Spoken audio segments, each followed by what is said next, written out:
This other one was with a colleague of mine, a friend of mine, actually. This was even before, actually, must have been 96 or so. It was at the beginning when we were starting to, write what we call the Journal of Conscientiology. Each subject, each science has its own scientific annals of sorts, and then, we have our own Journal of Conscientiology where people all over the world, publish.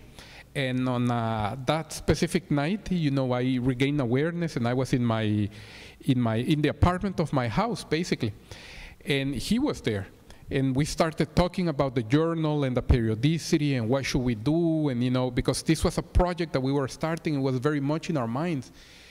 I, on that specific opportunity, didn't have the greatest awareness, so because awareness can fluctuate from night to night and from OBE to OBE. But I remember the conversation. When I woke up in the morning, that I met him later on during the day, he had a very good awareness that night, and he remembers everything.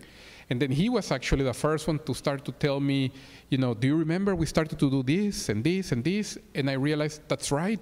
And we're talking about doing quarterly versus this, and a lot of little details, that I can remember that fit, with the conversation that we had with him.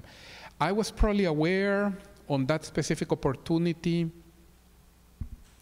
maybe for about 10 minutes, I would say, But he seemed that he stayed aware the entire time, as we were discussing everything, all the little details. And the memories that you had that fit with what he remembered, these were memories that you had without him prompting you. These are something that you woke up. These are things that actually, when I woke up, I thought, what an interesting dream I had. In my mind, it was a dream, but it was one of those very vivid dreams.